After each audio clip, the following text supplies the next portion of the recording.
I'll have to 1 2 1 2. There we go. Love of my life, an object of my desire. Thank you so much. Oh, there we go. There we go. All right. Hello. Hi, Dave. Hi. Can you hear me? There you go. Yeah, good. Yes. Because we can't hear That better you. with Just that. hang on a second. Yep. The technical technician is going to fix everything for me. What do I hate?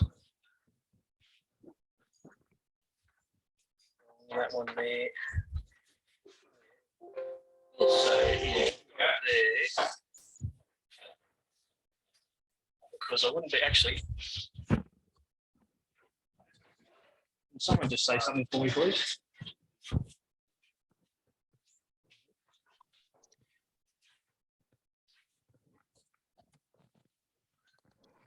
Let's do this. How are we going? To shoot. There we go. All right, does that sound better? Have I got you, Yeah, Dave? that's a bit better. Oh, there we go. Hello. Yep. Beautiful. All right. Hello. How are you? Yeah, good. Sick of this Fantastic. rain. Yeah, we haven't started again yet. We're about to get started soon. So That one. there's a bunch of us here. There's going to be more of us sitting down in just a second. Right. Sitting down, Frank. All being told. Yeah. All right. Peter's on the biscuit. Peter's The biscuits are over there. No, we're not videoing it. It is being recorded though. All right. So thank you so much, Dave, for joining us. For those of you who don't know, Dave Gault is a world-recognised. Can I call you an occultationist? Sure. A member of the occult. A member of the occult, yes. Okay, so let's call you a member of the occult. So Dave is a member of the West Sydney Amateur Astronomers Group and also the Trans-Tasman Occultationist Group. Yeah. Occultation Alliance. That's between Australia and New Zealand. Beautiful. Trans-Tasman. The Trans-Tasman Group. And Dave has had a number of papers published, including with the Royal Astronomical Society. And he also has an asteroid named after him. So without any further ado, I would love to introduce Dave Gault. And this is the Astronomical Society of Geelong. And thank you so much for joining us. Okay. Well, thank you very much for the invitation. And thank you, Narayan. I'll have to thank Narayan when I see him next for bringing us together. Thank you. Is the light better on or off? On. On. We like to see your face. You like it on? All right. Okay. You're All right, game. I'm going to mute myself and off you go. Okay. Well, I'll share my screen. Hang on. Okay. You need to allow sharing of screen.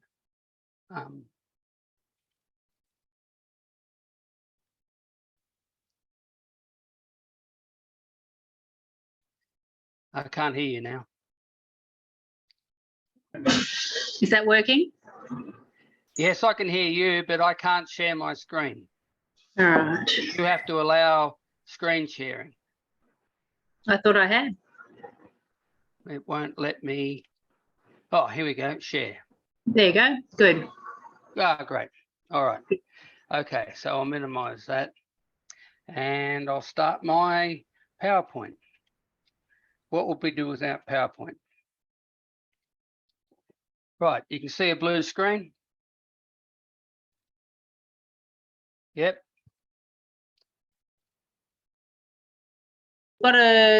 We've got a blue screen, but we've got a whole bunch of things that says more than meetings. Oh, okay. Hang on, move that away. So you should see the first screen is just says 2022. No, I haven't got that yet. Oh, okay. You stop sharing. Okay. I don't know how to do it now. Maximize the little screen that our pictures are on. I missed that, sorry. Yeah, just click on the bar at the top. Double click on the bar at the top. Yeah, or just maximize it. Maximize it. Yeah, it should be maximized. No. No, it's absolutely not the screen that we're looking at. All right, the boys are going to take over. Okay. Yeah, so could you share, does it give you an option which screen to share?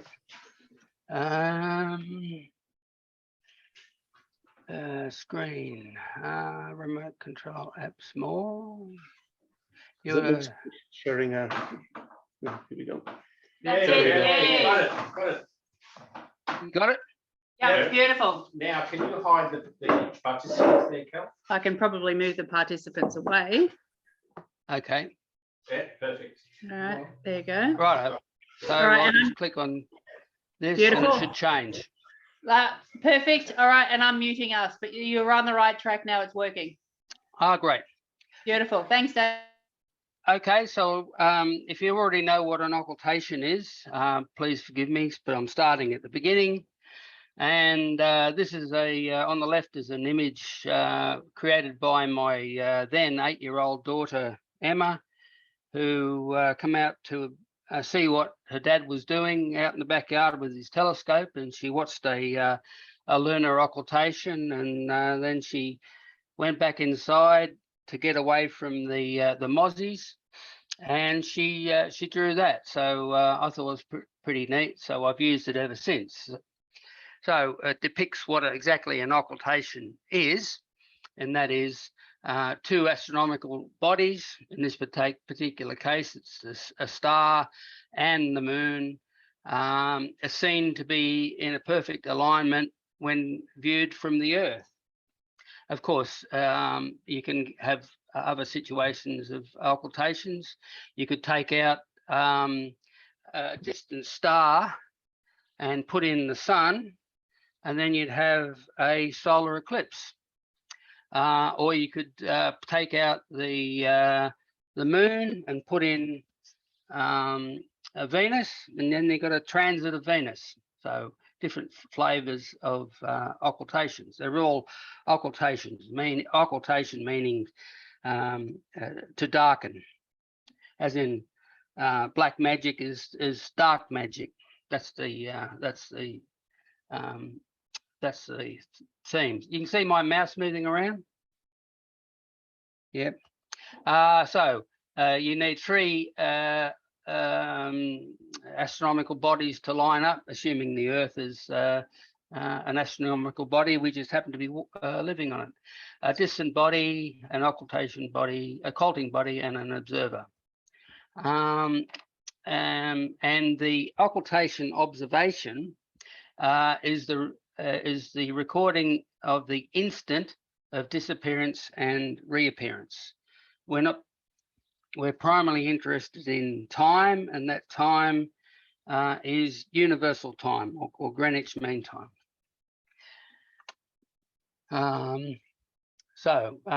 The most common occultations are lunar occultations, and you don't go out and just pick a star and start observing. You need a bit of software to give you a prediction of when an event is going to be observable from your observing site. And the most common software is a piece of software called Occult, written by a fellow by the name of Dave Herold, who lives in Murrumbateman, just north of Canberra. So these diagrams over on the left are a list of lunar occultations observable on the 27th of October from my site. I go up the road 100 kilometres, and all the predicted times will be different, all slightly different. Total lunar occultations, they were very popular up until about 3 or 4 years ago, but interest in occultations has dropped off. However, if you're a new observer wanting to get up to speed, they're a perfect means to make meaningful observations, because as you can see here, even with a 4% illuminated moon, you've got 5 events you can observe, and if you miss one, there's the next one coming up. Not in this particular case, in half an hour. So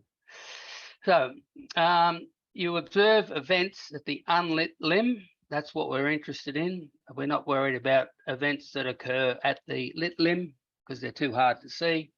Occult software gives predictions and moon maps and things, so you can know where the events and the order of events are going to happen. So disappearances occur in the evening, and the star can easily be seen before the event. You can see the star, well, actually the moon, approach the star. Reappearances are events usually in the early morning. However, they're a bit more of a challenge because you can't see the star before it reappears. And I've got examples in a minute. And up until a couple of years ago, I was very keen, and I used to go lead expeditions to go observe grazes. A graze occurs when the moon just northern or southern polar regions just goes past the moon, and mountains on the moon hide the star, and when the valley comes past, the star reappears, and I've got a video of that later. So again, lunar occultations are a perfect means to make sure the gremlins are extracted from your gear. So when you're starting out to observe, you make an observation with a good timing. Please send your observations to me. I'll help you create an observation report, and those reports will be added to the archive of observations, lunar occultation observations, which date from 1623. So that's not long after the invention of the telescope. So there's a long history of lunar occultations. What does a lunar occultation look like? And the most common is a disappearance. So you can see the video playing. I'll assume yes. Yeah. Sorry, yes. Yep, good. So that was a total disappearance. If you want to see a video again, somebody shout, because it's easy to click on it again. So that's a disappearance. Across the bottom here, you've got the display of a device called a video time inserter. This device uses a GPS receiver with the 1 pulse per second signal to work out the precise time. In this case, it's 7:42:37 and 0.454 seconds. Every single video field is time stamped accordingly, so we can work out exactly when the star disappeared. So that was a disappearance. I'll show it again in case you missed it. It's easy.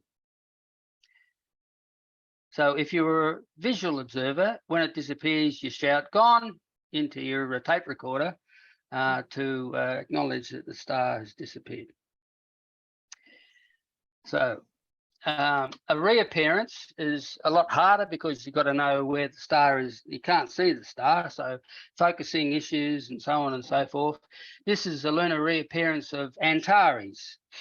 Antares, as you know, is a double star. Magnitude, I think it was magnitude 0 or magnitude 1, something like that, and it's got a magnitude 6 component up close and personal, and it's a good challenge for any telescope to see Antares B. However, when you run the video and watch around here, you can see Antares B has reappeared, about 6 seconds before Antares A. So everybody see the two components? Yeah. Yep. So that's a reappearance. I want one now mildly cloudy morning a few years ago. Again, in case, because I like these videos. So reappearance of B. And of course, the big curvy thing at the top is about a 98% illuminated moon. So we've got a very narrow portion, a slither of unlit limb, which made it fairly easy to see that event. Lunar greys is a similar thing. They occur, as I said before, at the poles, and this is a video of a lunar greys. Normally, you have to go mobile to get yourself in the exact spot on the Earth to see the greys, and usually you try and involve a team of observers, and you place the observers 100 meters apart up a desolate country road to try and observe this. So lunar greys of ZC 762. You can see the star there, and again, time across the bottom. And this is only a short video. Gone.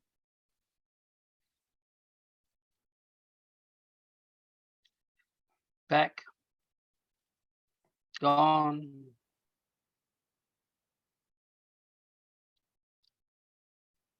And a bit later, back. So 4 events we saw that night, and that's the light curve. Dave, Yeah. can you play that? Sorry, can you play that one again? Sure. Thank you. So this was from Wallaroo, north of Canberra.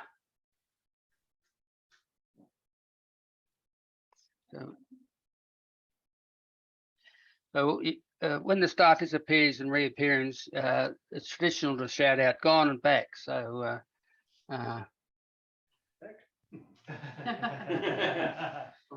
yeah, good on you. Go on. I heard that.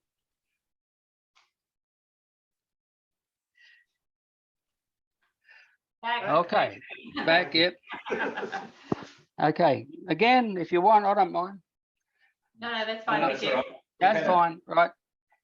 So that 3 types of lunar occultations you can observe, and the greys are great because when we used to do them, we'd have 10 or 15 observers sometimes, all stretched out along this country road, and because you're yelling out "gone" and "back," you could hear your neighbour and his neighbour further up the road getting events, and you could almost feel the lunar limb approaching, and then all of a sudden the star will disappear for you. So it's an interesting phenomenon.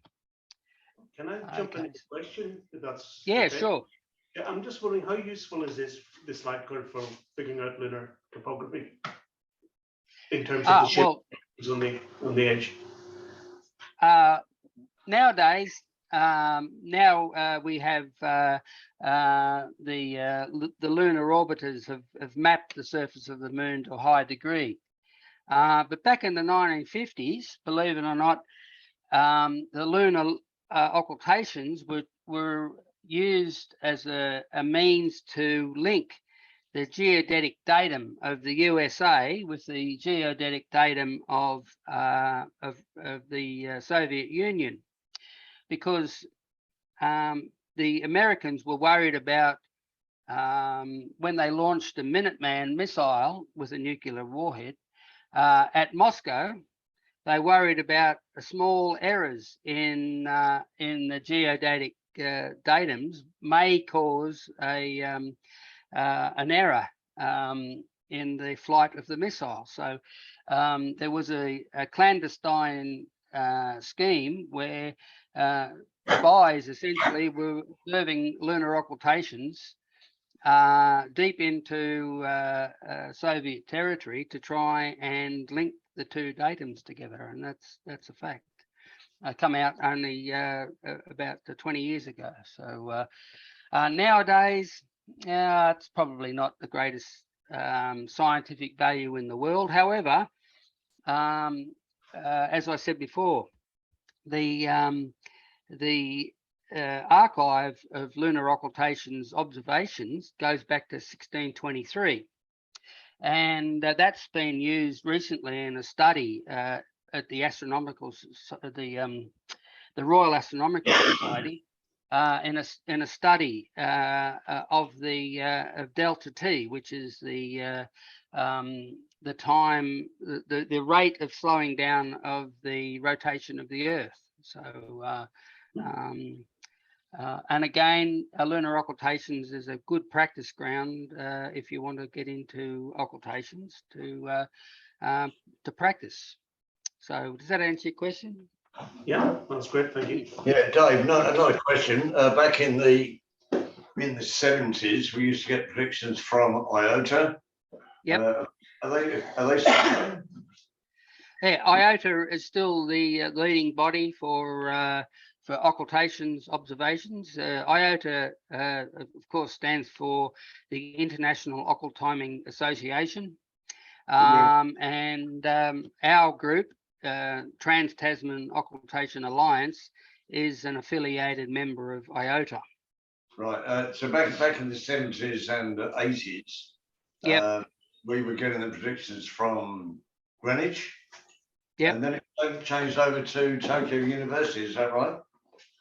Changed over to Tokyo. Yes, that's correct. Tokyo took it over, and then in 2006 or so, ILOC, that was International Lunar Occultation Center in Tokyo, they gave it away, and basically Dave Herald and I have been looking after it ever since. So where do we get predictions from now? From David? From yourself? Yeah, well, the where you get predictions from now is you download Dave Herald's occult software, and install that, and do them yourselves. And if that's something you wish help with, I'm happy to. I'm looking down here because I can see everybody. I'm happy to help with the installation and learning of occult, but it's very easy.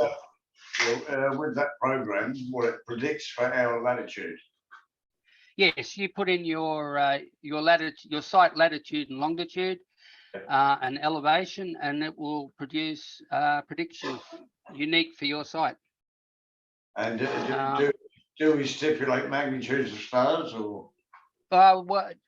You tell it the size of your telescope, and it will adjust. You know, if you've got a 6-inch telescope, it will. On some of your next door neighbours got a 30-inch telescope. It will show more events that you can go and observe because you've got a 30-inch. So that's the idea. So and the predictions. We'll go back a bit. The predictions for my site, Curragh Observatory, that's my longitude and latitude, elevation. I haven't got a 40 centimetre. I've got a 30 centimetre mead, and it spits out those times, the stars, magnitudes, moon illumination, and you can get that map.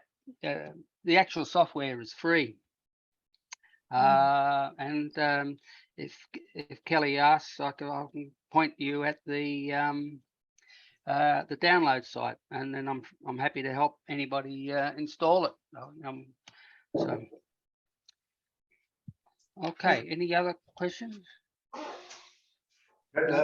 What use is it now? That's the question. What use?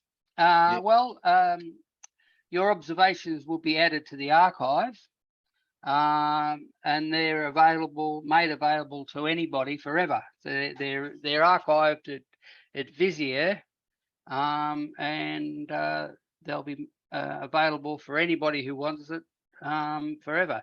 Scientific value going forward. Lunar occultations themselves, not much, other than practice.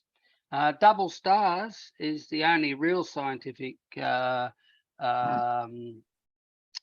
use, because you're using the lunar limb as a knife edge to separate double stars, as you saw with Antares. And you can work out position, angle, and separations, especially if you have 2 or 3 observers well separated. So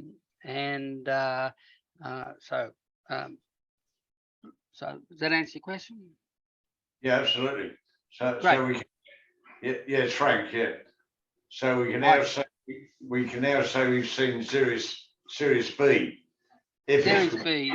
No, that's Antares B. That was. Yeah, no, but if we were looking at, if Sirius gets occulted, yeah, then we should Sirius B as well. yeah. But only stars on the ecliptic can be occulted. That's right. Yeah, only stars in the zodiacal range that get occulted by the moon are will be predicted. Okay. Moving, can I move on? Yeah, go for it. Yep. So that's where we're up to. Where the emphasis now is asteroid occultations, and that's where the we get thousands of observations per year, and that's where the science really is. So what's an asteroid occultation? And this little sketch gets dragged up. So light from a star way up here somewhere shines everywhere and shines upon an asteroid, and the silhouette of the asteroid is cast upon the Earth. The asteroid is moving, as is the Earth rotating, and over time a path is projected and travels of the path of the shadow of the asteroid travels across the Earth. And the idea is to get observers across the path to observe the event. So that's the geometry. So what does an asteroid occultation look like? Is everybody comfortable with that? Yep. Yep. Well, this is an asteroid occultation prediction of an event I observed back in August, 3rd of August, for 3694 Sharon occulted this star on that date, and the shadow was on the ground from 1237 over here, and it travelled across there. So somebody in Adelaide could have observed it, someone in Perth could have observed it, and it left the Earth at 1252. So it was on the ground for 15 minutes travelling across. So you figure out the speed. What was the star magnitude, Dave? The star magnitude was magnitude 16. Ouch. So this is really at the this is really at the limit of my telescope. But you'll see it's I've got the video here. It's very it's at the limit, but it was very clear. And the asteroid was magnitude 16 as well. So what happens when you're observing the target star? If you set up them 15 minutes or 20 minutes beforehand, you'll see the asteroid approach. Proper name, a pulse. The asteroid pulses the star, and about 5 minutes before the event, the two merge into one blob. And when that occurs, you got a star of magnitude 16 merged with an asteroid of magnitude 16, and the image of the two brightens to magnitude 15.25. So, and when the asteroid moves in front of the star, the blob will drop to the magnitude of the asteroid. The asteroid's still in view, which you'll see, which is magnitude 16. So the event here is a magnitude drop of 0.75 or rounded up to 0.8 of a magnitude. Dave, you're going to pick that. You're not going to pick that with the naked eye, surely. Oh no, not unless you got a meter class or a 1.2 meter class telescope, and I don't have one of those. Any of you guys got one of those? No. So while visual observations are possible, most observations are by video, and that's what I've got here. Right. So 16 plus 16 equals 15.25. Never knew that before, did you? Yeah. What that looks like is this. So the occultation video.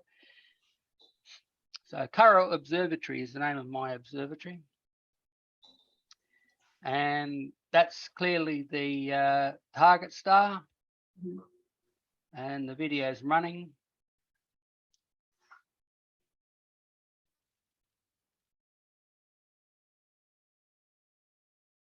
Hope you can see that. Go on.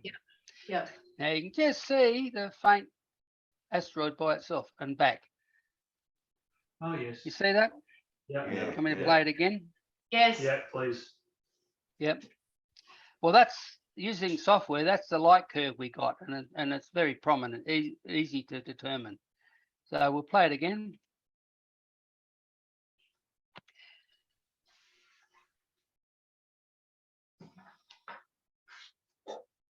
And across the bottom, you've got time. What's the field of view there, Dave? It's about 15 minutes by 12 minutes. See, it prompts a question or Go on. a suggestion. Identifying the star Back. is the hardest part. True, but my telescope's very good pointing. It's just a Altaz mounted Meade and 12-inch, and it goes to the star very good. You want another one? Yeah, Dave. It's given us a 10-minute warning, so just be aware. If it ends, I'll get you back. Righto. Okay, so that was the video. I'm happy to send this PowerPoint presentation to Kelly, and she can distribute it as long as you don't give it to the Russians or the Martians. Or the Chinese. Yeah. Okay. So that was a single chord observation. I was the only observer, and this is a bit of a view of the solar system. So there's Saturn. This is the view of the solar system from essentially the star. And Saturn, Jupiter. There's 3694 Charon with a bit of an angle to the orbit. Mars, and there's Earth. There's me standing on the Earth. Can you see me there? No. So that's pretty much the line of sight looking at the solar system. This view here is the reverse. Standing standing at the center of the Earth. Did you know there's an observatory at the center of the Earth? Yeah. Well, there is. The view is pretty rocky. But if you're standing on the center of the Earth, looking at the star, you'd see the asteroid. In this particular case, all we can say is it's a circle because it's only one chord, and the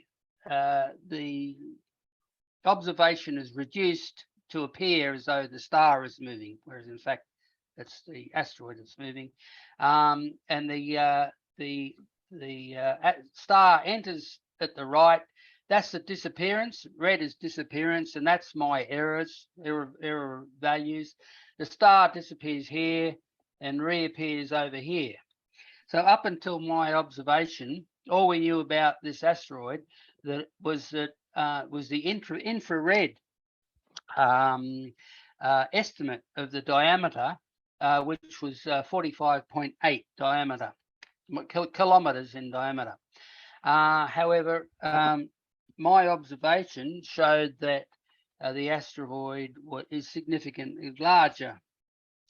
What we don't know, because it's only one chord, we don't know any shape that we can rigorously apply to the asteroid. So we don't, essentially. So this is but where the benefit to having multiple observers of any object at any one time comes in. So the more observers exactly. you've got from different and positions of the Earth. And to put it bluntly, that's where you guys come in. So, Yeah. because we're looking for more observers all the time. But what this means is that I've linked the asteroid, the orbit of the asteroid, the orbit of the asteroid going around the sun is described by a formula called an orbit, and there's about 20 or 25 parameters that describe the orbit. Major axis, minor axis, tilt, all that sort of stuff.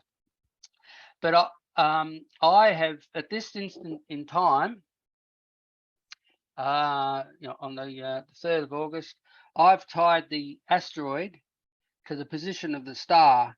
So any improvement to the asteroid orbit values mean that at this instant in time, the asteroid and the star has to be in the same spot in the sky, and if it doesn't, it means the orbit is wrong. So from this observations through Occult, because that's where all the reports go, the astrometry from this observation gets reported to the Minor Planet Center.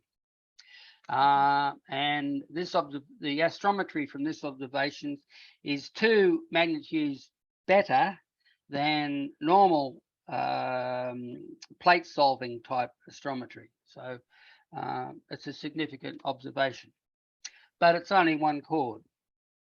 And this is where friends come in. Mm-hmm. I'm very lucky in that I live in the Blue Mountains, and that's an aerial view of my site, Curragh Observatory. But I have an observing buddy who has got a observatory. He's called Hazelbrook Observatory, and his name is Peter Nosworthy. And it's very good when you got an observing buddy. It's nice to get close and personal. And when we're out observing in our different observatories, we open up a chat, and this is the chat. We thanks. That particular night we had a lot of clouds, so we were clouded out for the previous event, and then just before this particular event that we observed, Peter writes, "It's looking better." He's opened the dome, slewing. I've chimed in. I'm on target, but I can't see it. I know I'm in the right spot, but I can't see it because I'm in cloud. Peter's on target, not in cloud, and he's given me some exposure information. And then all of a sudden, the clouds have gone. I can see it. I'm out of cloud, but it was he had a miss. I had a miss. That means no occultation was observed, so pretty much a null event. But we had telescope time. Any telescope time is better than no telescope time, and any telescope time is better than watching TV. So it's great when you get up at 3 o'clock in the morning on a weekday morning. It's great. Okay, and Dave, you're on mute. There you are. Hello. We're back. Yay, we're back. Yay. Right. Okay. Try again. Guys, we're back. Where were we? Here. So We're back. I need screen sharing again. Again, sorry. Yep. There you go.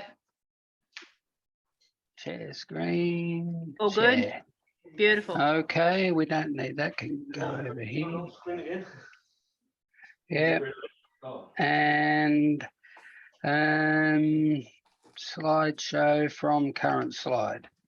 Yep. You see that one? Yeah. Yep. So, okay, so Yep. that's where we were. Yes. Righto. So that's me and Peter. So this is an observation we made in July of 395 Ilia, for I suppose you pronounce it. Now, what was interesting with this, this particular asteroid had what's called a shape model associated with it. Just put that down there. A shape model is a 3D shape model built up from photometric observations of the asteroid as it rotates around the sun and as it rotates on its orbit. And as you saw when the slide started, I might go back one and go into this one again. As you can see, the asteroid is rotating, and that there where it stopped is the instant of the occultation. And as you can see, Peter's chord, which is in number 2, is a very good measure of diameter of the shape model, as is mine, but it's very close to a grazing occultation. So these shape models are built up out of hundreds, if not thousands, of photometric measurements of the asteroid as it rotates. And to explain that better, all the blue points here are all the actual photometric measurements of the asteroid, snapshots over time, and there's hundreds of these. I just showed 6. When they add them all together and drop them into the time slot, they develop the red line, which is evolution of the asteroid as it's rotating. So if you can picture a potato is a very good analog for an asteroid. So you can imagine a potato, any potato, and as you rotate it, you got a different silhouette of the asteroid. So the larger the silhouette, the more light is reflected off, sunlight is reflected back to Earth. So the light curve appears brighter, and when the asteroid or potato is its smallest area, the reflected light is at the bottom. So as it's yes. Where are we getting these measurements from? There's the Minor Planet Bulletin is a scientific journal that publishes these light curves. Right. And there's 2 bodies. There's DAMIT. I don't know what it stands for, but it's run by a fellow in Europe's Czechoslovakia, or say. He runs, he and another bloke got a similar website called ISAM. I don't know what they stand for. I should have made a note.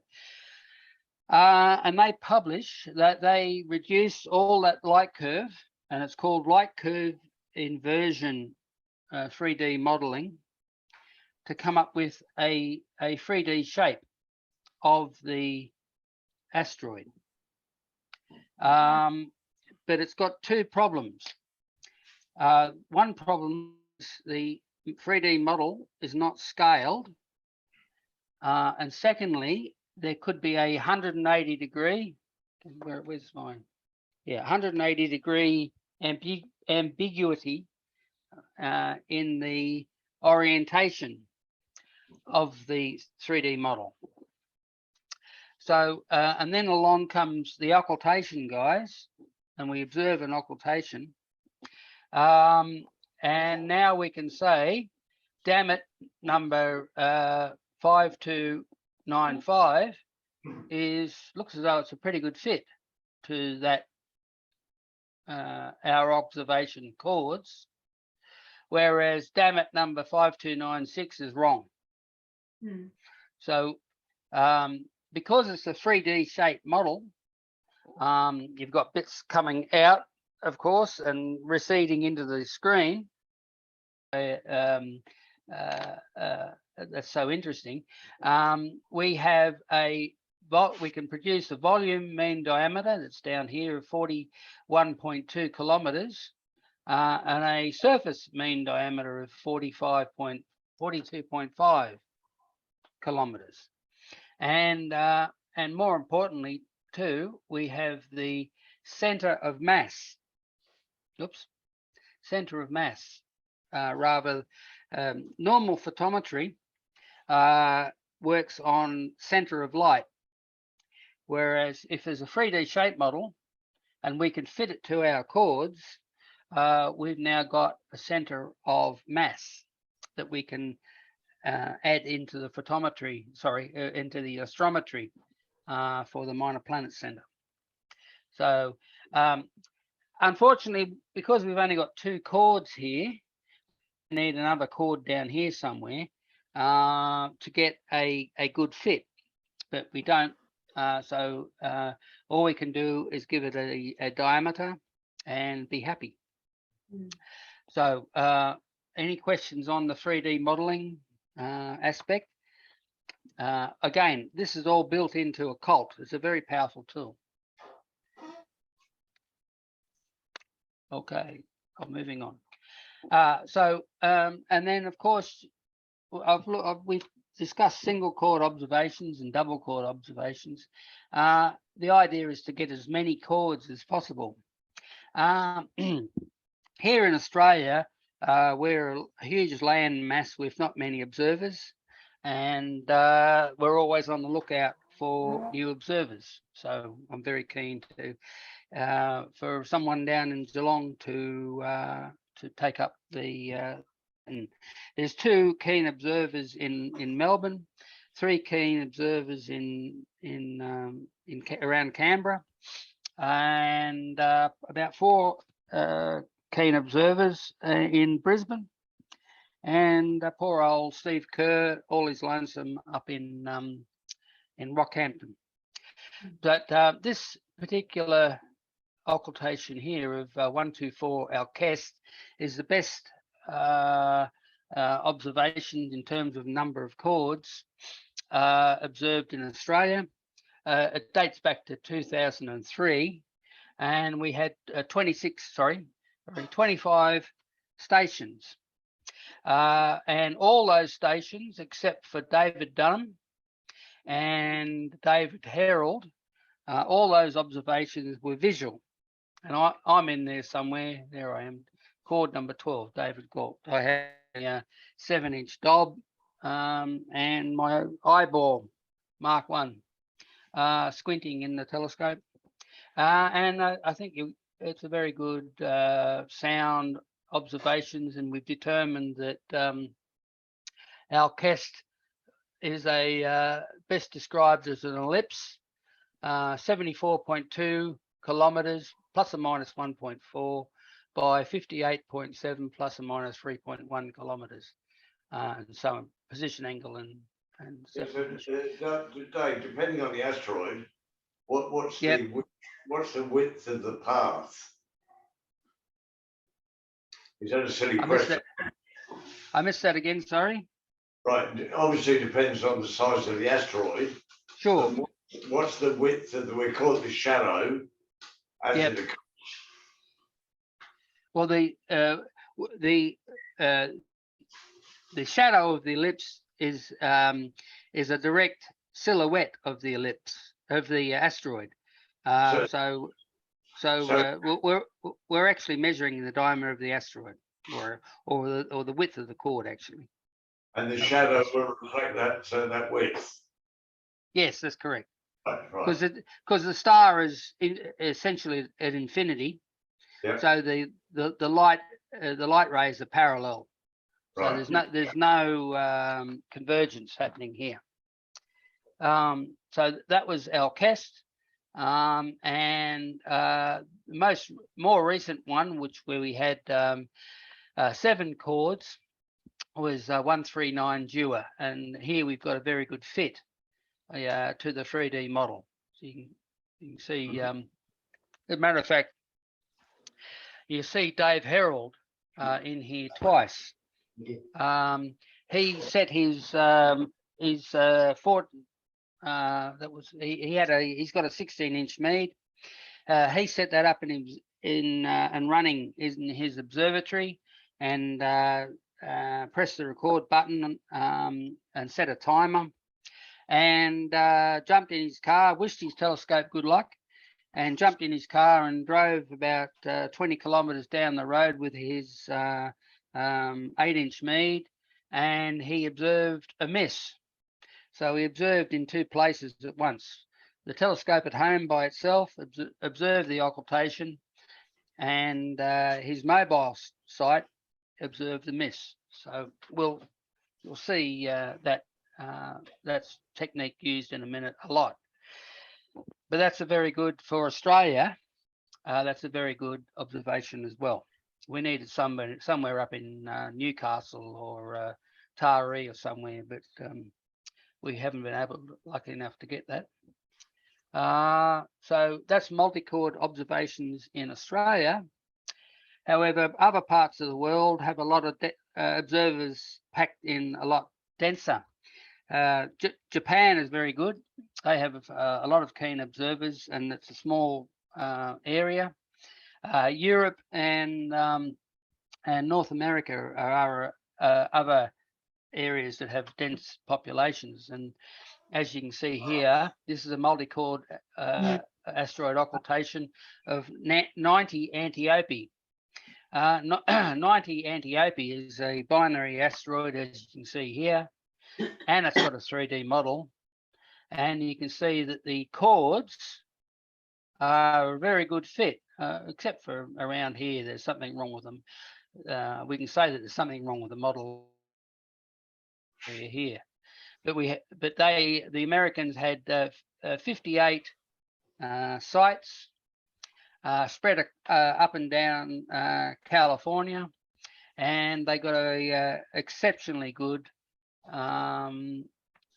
result. And that technique of the observer not having to be at the telescope is very well exploited here. This guy here is Scotty.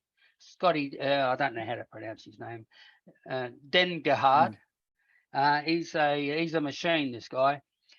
He used 6 80mm refractors, because the star was about magnitude 8, I think. He used 6 80mm refractors and 6 recorders and 6 time inserters. And his technique, you can see him listed here. He's got 1, 2, 3, 4, 5, 6 positives. And his technique is to drive down a deserted road, pull up, and he leaps out of his car with one of the refractors and plonks it on the ground. And he might be 5 hours before the occultation, and he has a list of pre-point stars that that are in the same position as the asteroid and star, but for example 5 hours ahead of time.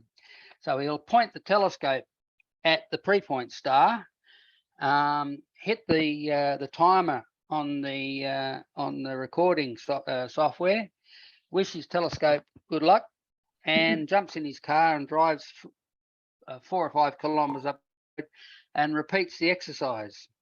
And in this particular place, he deployed 6 stations. David and Joan Dunham down here deployed 7 of these 80mm refractors. For this particular event, they had 3 observers fly in from Paris to observe it.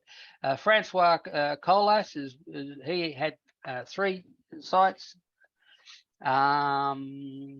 Frederick Vacher ran 4. 1, 2, 3. I can't see. Eyes are weird. Yeah, 4 sites. 1, 2, 3. He ran 3 sites. Roger Venable. You can see that up there. Don, unfortunately, Don Match, I don't pronounce it. He's recently passed away. He's known for his comet discoveries, but he observed visually with timing from supplied by Radio V WWV. You got a feel for these guys here. That's these guys here. Their path between the asteroids. So you got a feel for these guys, but anyway, so that's the list of. Now down here is an image of a 90 Antiope, which was made 4 days before the occultation by 10-meter Keck. And this was with the 10-meter Keck and adaptive optics running full song. And that's the best Keck could make of the asteroid, pixelated view of the asteroid, whereas a bunch of fruitcake occultation observers can team up and blow Keck into the weeds in terms of resolution. So the difference, of course, is that we could only do that on that particular night, whereas Keck can make that image almost any time. But the resolution of 80mm refractor can blow Keck into the weeds. So we're pretty happy about that sort of event. Any questions? No? Keep going. Aperture size on the instrument. Beg your pardon? Aperture of your instrument, what size would you recommend? Obviously, the bigger the better.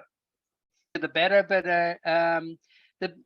the minimum useful size is an 8-inch, Smith Cassegrain or an 8-inch Newtonian.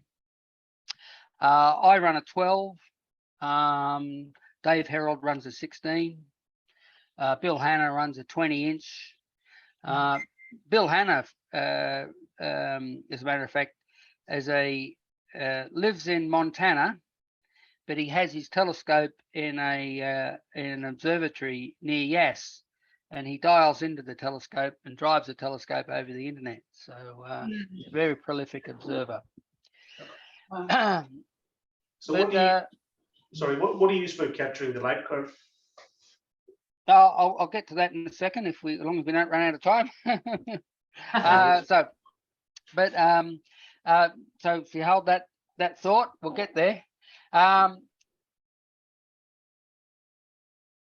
Coverage, and density observers in Australia, we can make up by having nearby friends. So in 2021, Peter and I just went to observe just an ordinary occultation, and we discovered that 4337 Arecibo is in fact a binary, and that's our light curves at the bottom, where you can see a big disappearance, and then 3 seconds later we got another disappearance, and luckily we both observed a similar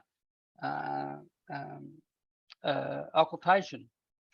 And if you want the full story, I suggest you go to this YouTube video. Peter Nosworthy's made an excellent video that describes it much better than I could ever do. But we've we've produced an astronomical telegram at CBET to alert the community about that in 4337 Arecibo is in fact binary, and we've written a paper to describe that. So we're looking for more observations of this. And 10 minutes, Dave. 10 minutes, okay. Yeah. And then about a year later, we discovered again that 2002 YE25 is in fact binary as well. So we've scooped the pools there. So again, we use where do you get these predictions from for asteroids? And we get them selected around the world, myself as one, produce what we call feed.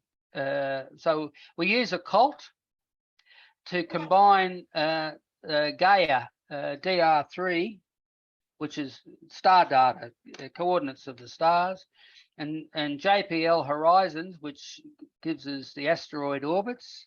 We can combine them together in Occult and produced a big long list of possible events. These are uploaded to Occult Watcher Cloud. That's authored by Hristo Pavlov. So OWC, so Occult Watcher Cloud. And then everybody who's interested in asteroid occultations has an app which is runs on your PC. It's got to be a PC. Sorry, Apple users. But Occult Watcher will you enter your coordinates, your site coordinates, and it will list events for your site that you can go out and observe.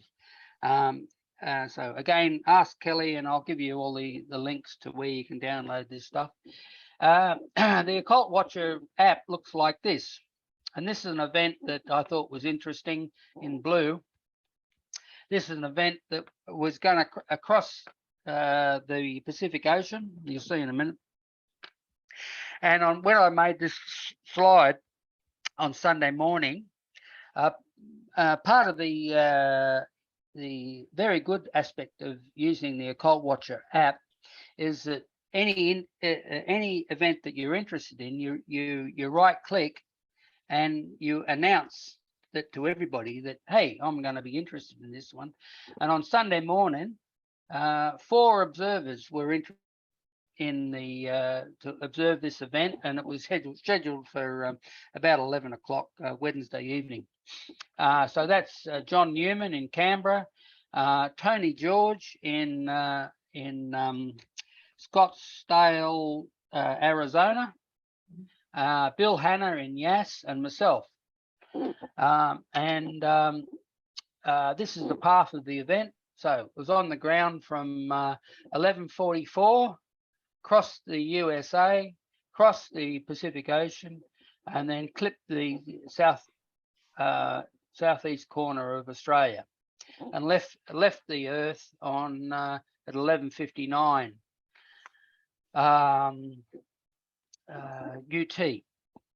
And so again, that's that. When you can zoom in on the path. So across here, this is a diagrammatical view of the occultation path. Those bright, heavy lines represent the center of the expected occultation, but in reality, these are the 1 sigma zones. So the path could have been up here or down here, or it really could have been down here somewhere. We don't really know, but our best guess is the path would have gone through there. So you can see the relationship of an observer in the USA with 3 sites in Australia. Does that make sense? Yep. Yep. Okay. So, but then that was on Sunday morning. On Wednesday afternoon, I had a look at another 4 observers, making a total of 8, have gone, well, I'm going to have a crack at this. and you can see their sites marked here. And that afternoon, when you mouse over any of these sites, you get you can see who the observer is, and weather predictions start to be displayed. So for me, and all observers, well, most observers in Australia, 100% cloud. Thank you very much, Lanina. That was by Tri-Timer, and Metro Blue said 88% cloud, and it was actually raining at event time. So, you know, I would have hoped to choose an event where we actually got positives, but Yeah. there. But you can see how the events can, and the attendance, as it were, on the events can change over time. Yep. A bit later, sorry. Sorry, Dave. We are going to run out of time. Yep. So can I just say thank you very much before we do? We do actually run out of time, and because I do want to say thank you. And the slides and everything are going to be made available. Yes, yeah, I'll send you the link to the PowerPoint.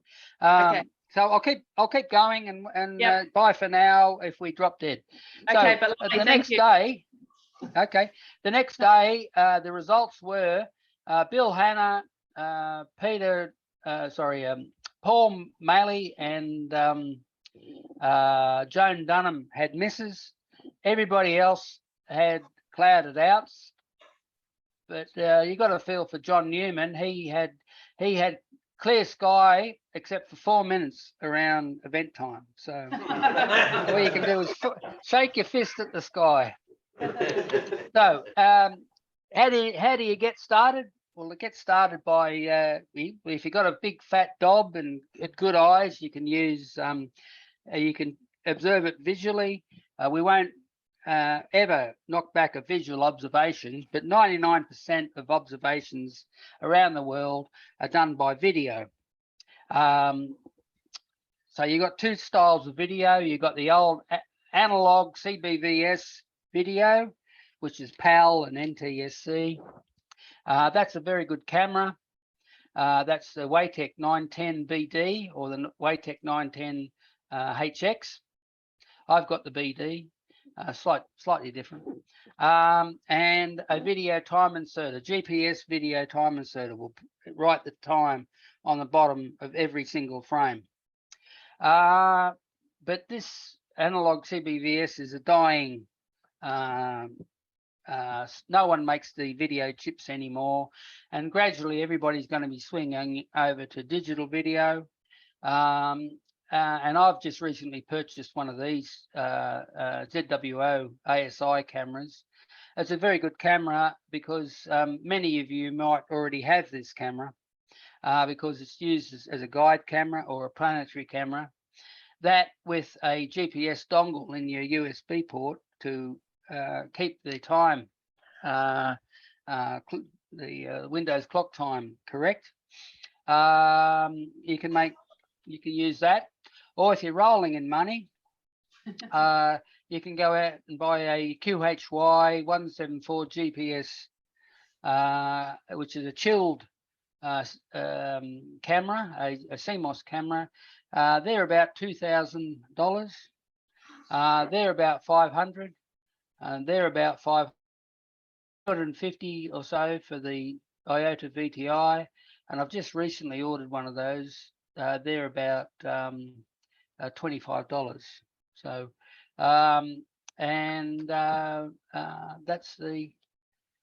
that's the cameras. Again, if you want more info, just send me an email. I don't mind. So that's it. Team Occultation needs you. Any questions while the thing? So. I think it's all covered. Thank you, Dave. Thank you. Okay. Oh, absolutely wonderful. Thanks. Peter B, you got any questions? No, nothing. Thanks. Thank you. Thank you very much. I need a cup of tea. You got a cup of tea brewing? You absolutely deserve one. Thank you. Thanks. Okay. Beautiful. Right. Thank you very much. I'll send you an email tomorrow. Okay, I'll send you a link to the download. Lovely. Thanks for that, Dave. All right. Thanks everyone Bye. who joined in. Thank you. Bye. Okay, Bye. bye, That's bye. before you go, hang Yeah. on. Yep. This is this here, if you can still see it. That's Yeah. a Cult Watcher has sent me an alert to say, oh, there's an event in 119 minutes. Well, get So, out there. yeah,